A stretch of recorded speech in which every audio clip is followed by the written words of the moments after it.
malinaw na po, ma'am. So, umpisa na po natin, ma'am. Ano yung bang mga OSCA ay under sa inyong opisina? Yung mga Naku, regional? napakaganda ng katanungan mo na Opo. yan, ano? Hindi po. Ang OSCA po, ang Office of Senior Citizens Affairs, sa ngayon ay under po ng local government unit. So, Okay. hindi po sila under sa NCSC. Mm. But you don't have any sanction para i-check kung ano nangyayari sa local government?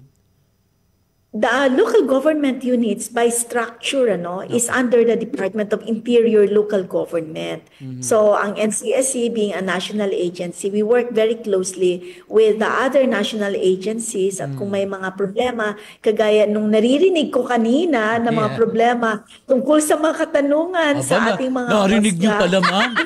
Pasensya na. Rinig, no? At ramdam na ramdam ko po yun. Opo. Kasi nga naman, gusto natin na padaliin as much as possible, hassle-free at napakaganda nung ugnayan ng ating mga Mm. nakatatanda sa Mm. OSCA, papunta sa LG, papunta sa national. Mm. So, yan po, under po ng DILG, ang local government Okay. units. Ang ating mga OSCA ay hinihirang po sila under the local government units. Mm. Subalit, tayo sa komisyon, we work very closely with them. So, Aha. kung may mga ganyan na mga katanungan o mga problema, pag yan ay naidulog sa atin, tayo ay nagko-connect sa ating DILG at sa LGU. Mm. At maganda naman yung ating samahan sa mga OSCA.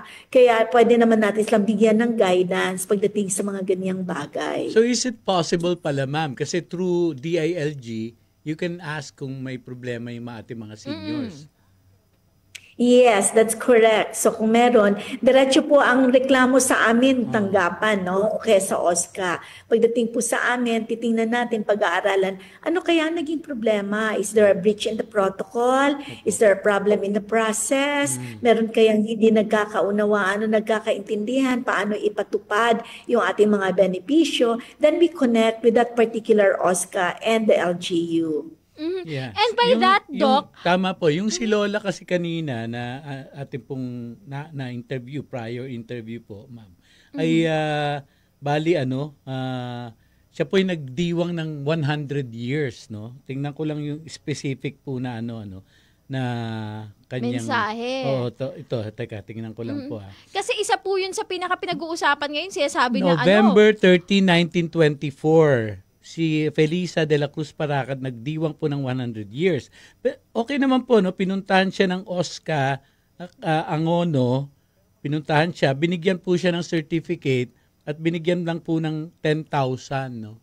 So 100 tapos 10,000. Anyway, ganun po nangyari. Tapos ang kulang daw ang kanyang ang kulang, ibig sabihin, nakapag-deliver po siya ng kanyang mga dokumento except for a passport na nag-expire.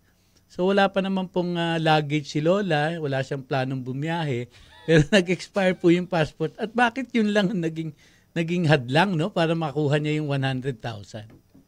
At yung Ang batas 100,000 po ba, Yeah. ma'am, tanong lang huli, yung 100,000 po ba galing saan? Sino magbibigay po na Okay. opisina? Opo. Sige, hihimay-himayin natin yan, yung mga katanungan. Una Opo. sa lahat, ang atin pong mga centenarians or 100 years old, dati-dati po, nung nakalipas na taon, ay ang DSWD po ang namahala niyan. Opo. Subalit, pagpasok po ng January 1 ng 2025, inilagak po ang pondo niyan sa NCSC.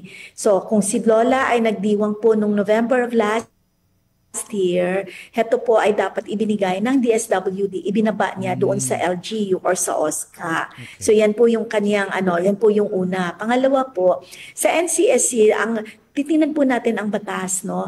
Ang nagsasabi, ang lola na nag-umabot ng 100 years old ay bibigyan po ng reward. Reward po ito, benefit po ito for that longevity na umabot ka ng 100 years at ikaw ay naging kasama ng ating pagpapaayos ng ating bayan. So, you're part of nation building. Kaya that's a reward. Opo. So, yan po ay dapat ibinibigay ng buo. Hindi po pwede na 10,000 muna and then Yung balanse ay pagka nakumpleto yung requirements. Kasi pag binigay po yan, binibigay po yan ng buo.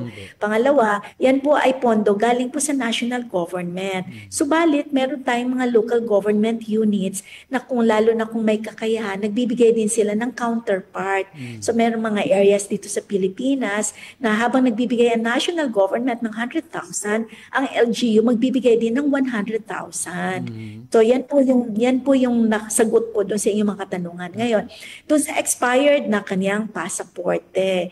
Kung yan po under sa NCSC at under sa batas po, pag nagbigay po ng document at natingnan natin na heto naman ay tugma, no, na proof of life, na ibig sabihin 100 years old talaga siya kasi yan yung tandaan po natin may dalawang primary IDs na talagang hindi na kailangan ng supporting document. Heto ay either PSA birth certificate, kung 100 years old karamihan, wala po nung PSA birth certificate kasi hindi naman nila iniipon yan. Baka napunit pa baka napunit pa kay Andres Bonifacio. Napunit, nasunog, o kaya hindi na mailabas doon sa kanilang baol, no, na kung saan itinanggo to. So pwede yun, o kaya naman po pwede as another primary ID niya na under ngayon sa ating ginagawa sa NCSC, pwede yung ating universal ID na PhilSys, no, yung ating ID na national ID natin, ino-honor natin yan. So balit kung wala yung dalawang yan, pwede na dalawa sa secondary IDs. Pwede pasaporte, pwedeng kasama ang OSCA ID, pwede kahit na anong ID na pwede nga disinterested parties na kilala siya sa ganung edad na nandun kasama siya, pwede yun. So dalawa noon ang pwede. So kung expired ang pasaporte ni Lola, pero meron pa siyang isang secondary ID na nagpapatunay na siya talaga yon at yun yung kanyang edad, hindi po dapat maging hadlang yon upang ibigay sa kanya yung kanyang 100,000. So ayan, yan yung ating mga kasagutan. Subalit, dahil nangyari ito nung November, yan po ay under pa doon sa DSWD, hindi natin alam kung ano ang namagitan. Nung bakit January hindi lang kaila ma'am. Nung January lang po kayo ma'am sa inyong Ang NCSC. Opo, January 1 ng 2025, tayo po yung 2025. namahala. Opo.